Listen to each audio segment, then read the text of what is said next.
Imagine I have a single sheet of A4 paper, and it's around 0.1 millimeters thick. Now, say I were to double that sheet of paper, well, I would have 2 sheets of paper. If I were to double this again, I would have 4, and if I were to double it once more, I would have 8. But imagine I take this single sheet, and I double it 100 times. How thick do you think that stack of paper would be? All right, now raise your hand if you think that stack of paper would be around this thick. Okay, raise your hand if you think that stack of paper would be the same height as me.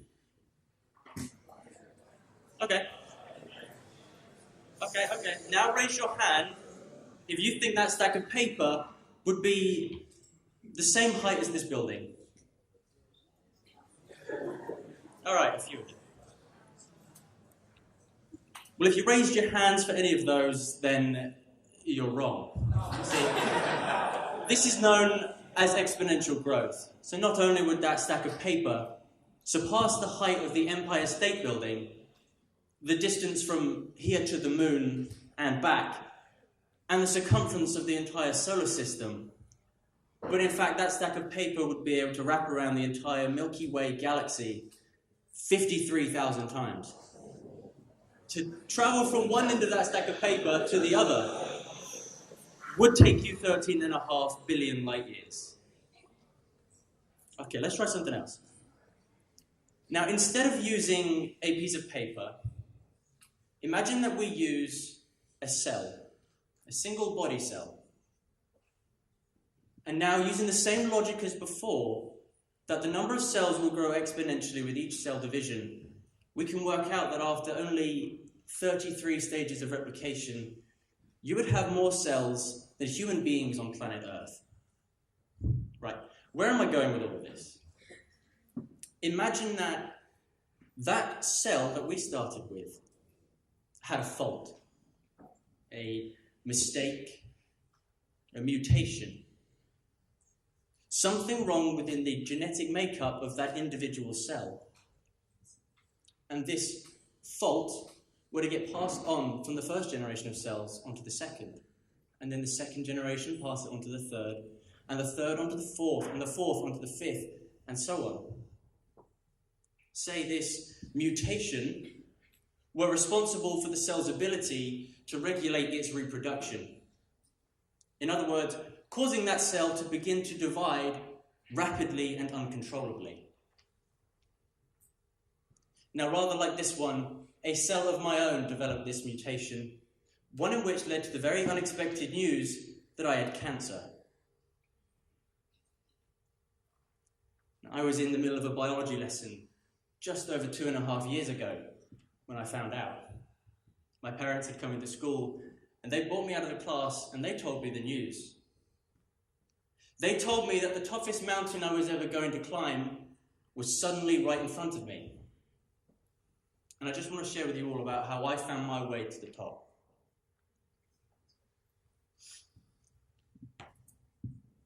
So, before I do that, there is something that I would like to address. That, of course, being the big C word, cancer. So what is it about this word that makes us pause before saying it?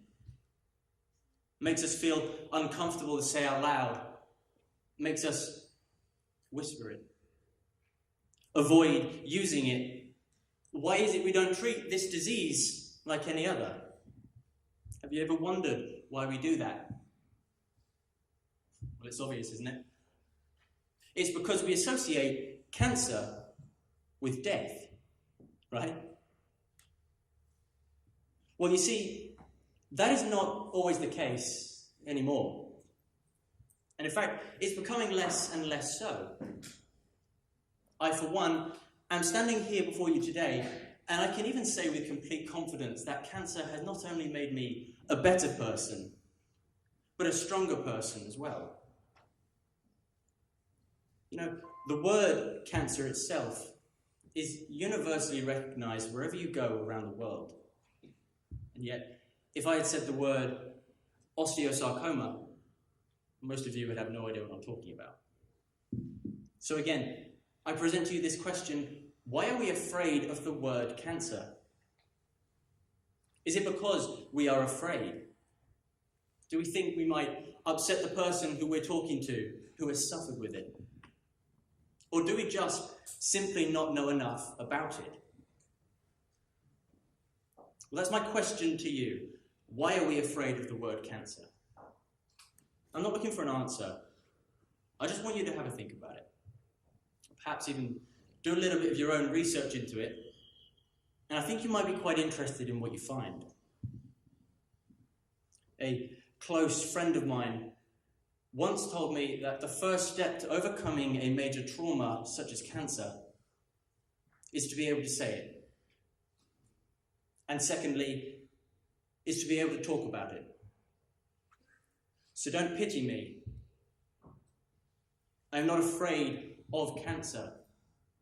In fact, I think it's about time that we extinguish the stigma between cancer and death, and we meet this word head on. As I said, I am just one example of a survivor of cancer. And trust me when I say that there are plenty of us. And not only that, but I have used cancer to make me a better person. Cancer did not use me. So I'd first started noticing a pain in my left knee a number of weeks before my actual diagnosis. And over time, this pain became increasingly more severe, to such an extent where I could no longer walk. And thankfully, the GP put us straight through to an X-ray, and a further 2 MRI scans later, and I was told I had been diagnosed with osteosarcoma, a rare form of bone cancer which affects young people and teenagers. Now, the tumour itself, tumour, by the way, being the name given to that cluster of rapidly and uncontrollably dividing cells, which neatly falls under that umbrella term of cancer. As I was saying, my tumour was relatively early stage 2 in fact, and it was growing within the bone marrow of my left knee, with a similar size to that of a golf ball. Now, lots of things happen in that moment when you are told you have cancer.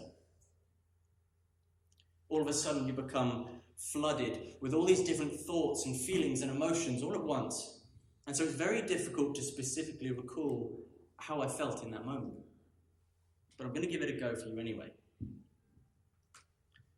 So firstly, as I said, you begin to think of everything. Every why, every how, every who, every what, every worst case scenario, every thing. Everything.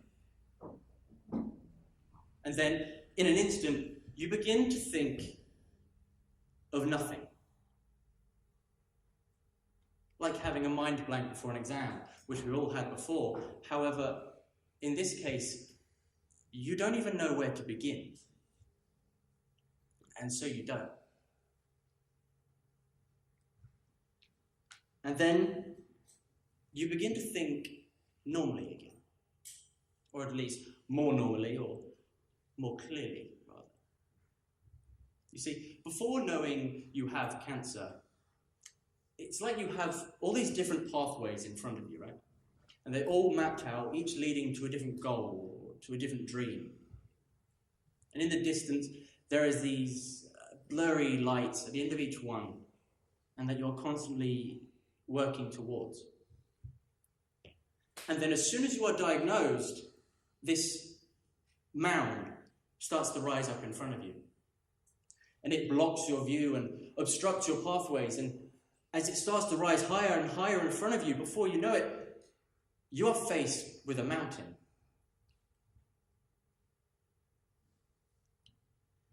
And until you get to the top of that mountain, you can't see anything else. There are no pathways, no goals, no dreams, no anything. Just mountain. You see, I figured I was going to be on this mountain for a little while, so I decided to give it a name, as you do. I named my mountain Mount Snowdon, after a small little mountain range in Wales, but more importantly, one in which I had summited on numerous occasions before. You see, with this in mind, I knew I could do it again. After all, if I had climbed the real Mount Snowdon, what's from stopping me from doing it again? See, before I'd even started my journey, I knew I would find a way to get to the top. And that's kind of what this is all about, this whole talk. The idea that there is always another way, you just have to find it. Now, before I go any further, I do realize that this is a pretty big, bold, sweeping statement to say that there is always another way. And unfortunately, that is just not the case for absolutely everyone. However, it certainly is the right attitude to have in order to help you find one. So the course of action I was about to undergo was laid out before me. And I was to have 10 months of high-intensity chemotherapy here at the UCL Macmillan Cancer Centre in London. After that, surgery to remove and replace my entire left knee. And well, that's pretty much exactly what happened. However, the chemotherapy was closer to around 14 months. This was due to the fact that we had started a secondary course of treatment midway through. And this secondary course ran alongside the first in parallel and was what you might call an experimental drug, or a clinical trial, if you will. And whilst the long-term side effects were still relatively unknown, I suppose the only reason we started it was in the vain hope that it may, in some way, aid my recovery. And in terms of surgery, not only did they remove and replace my entire left knee, but also the most part of my femur as well. Actually, you can see just how much they removed by these photos here. That one on the left was taken just 2 days after the operation. Now, because I am slightly weird, but also very interested in medicine, I asked whether they could take some photos during the operation, which they did. So, if you do not like the sight of blood, or you simply do not want to look at any photos taken during the operation, then please look away now. Actually, it would have made sense to show you this whilst I was giving you the warning.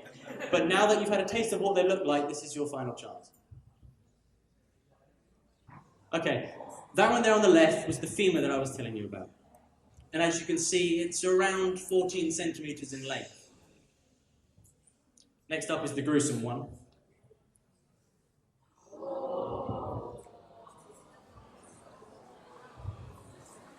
As you can see there in the middle, that is the metal prosthetic replacing my left knee. But anyway, enough of that. I've taken away the photos. You can look back now, I promise.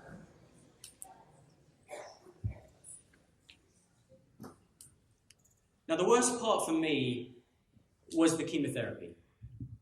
And whilst chemotherapy has come a long way since it was first introduced, unfortunately for aggressive cancers such as my own, they have to be met with an equally as aggressive chemotherapy. The medical poison that gets infused directly into your veins with the sole purpose of wiping out any form of cancerous cells, along with any other cell that stands in its way. Because you see, chemotherapy drugs, they're not the smartest. They aim for the rapidly dividing cells, such as the tumour. But in doing so, many, many other cells get caught in the crossfire, as it were. As for hair and other fast-dividing cells, the chemotherapy simply cannot tell the difference. And so it kills them too. which is why many cancer patients are actually recognized for that signature no-hair look. Now, before starting, the nurses had casually explained to me that I might encounter 1 or 2 side effects along the way as a result of this chemotherapy, to which they proceeded to show me this bulky catalogue of horrifically named diseases and reactions and side effects. And funny enough, I didn't react all too well to these side effects from these drugs. In fact, by the end of it, I had just about ticked off every side effect available to me. And if I recall correctly, I had even invented a couple of my own. Now, this list was exhaustive, to say the least.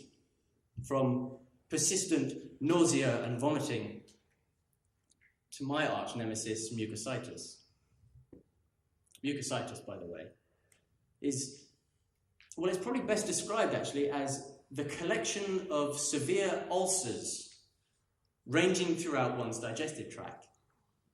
So quite literally, from one end, right the way down to the other. Yeah, I know. And this list goes on, believe me. So during that little time that I did have off, where I wasn't bedbound to a hospital or strapped to a chemotherapy machine, I was unfortunately rather restricted to what I could actually do with regards to my physical health. You see, this was partly due to my PICC line.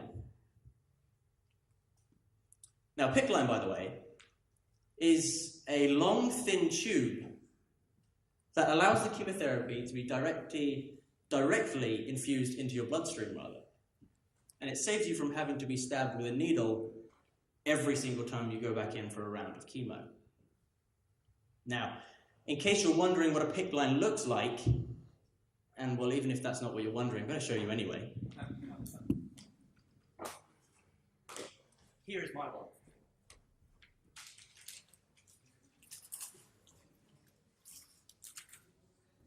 So this is what it looks like.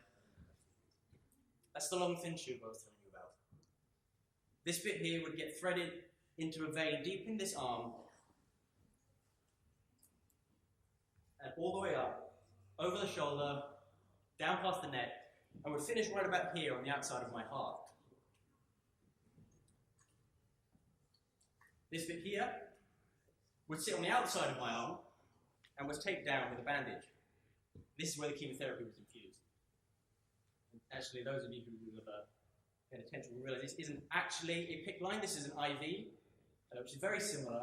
They have a very similar function, and so for demonstration purposes, they are almost identical.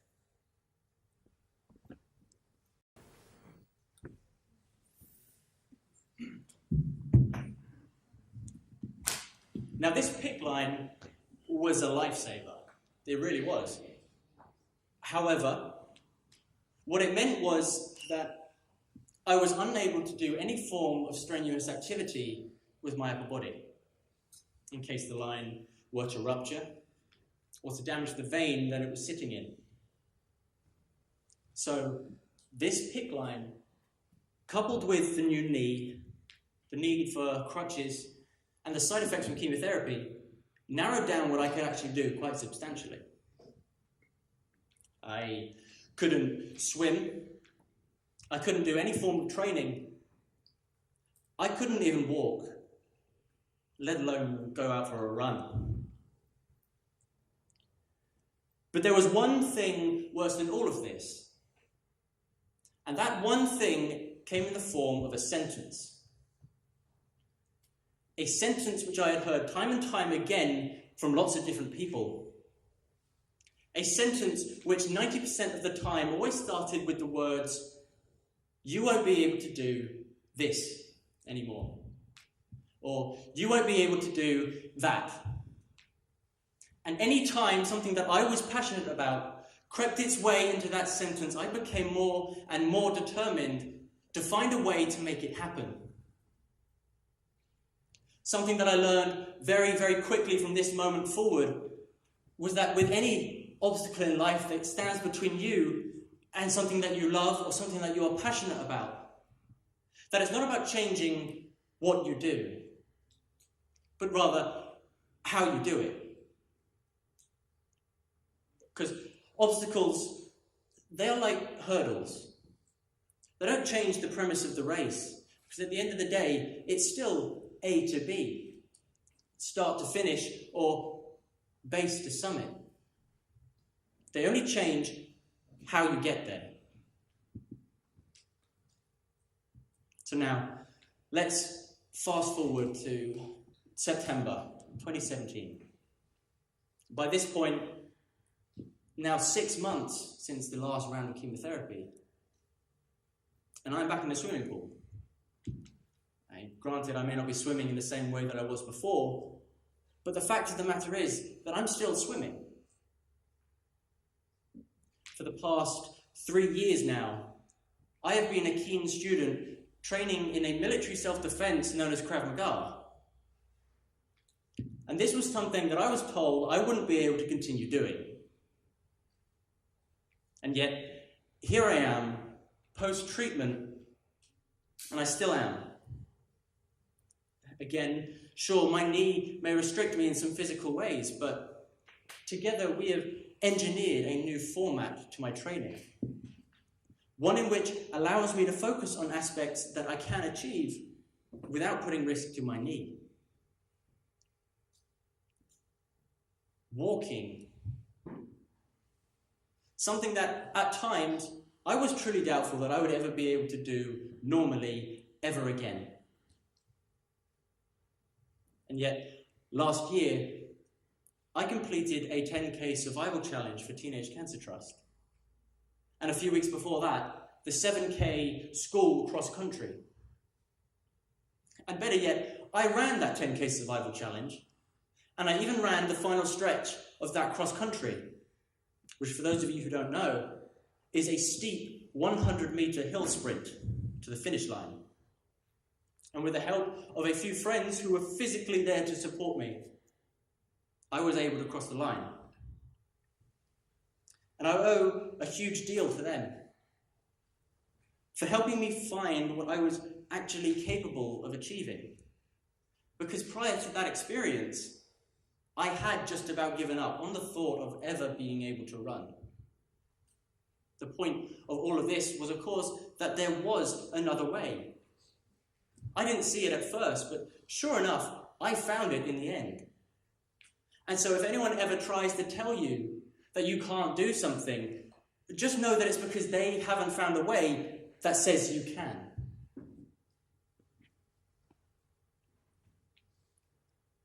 And now, looking into the future, I believe I am on the other side of my mountain. I believe I'm slowly making my way back down on the other side. All those pathways that were once there, they are all back again.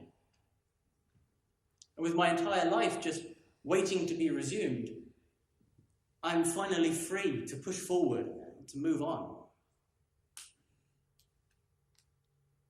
But still, every now and then, there is this sinister reminder of reoccurrence and of relapse that follows me like a shadow.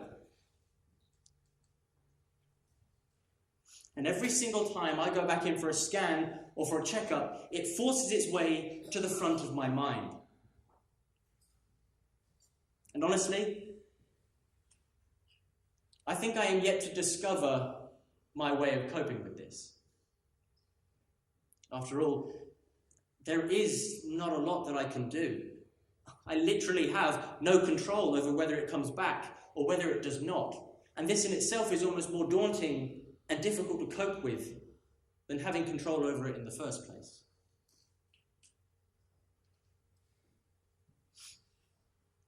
But I will find my way of dealing with this.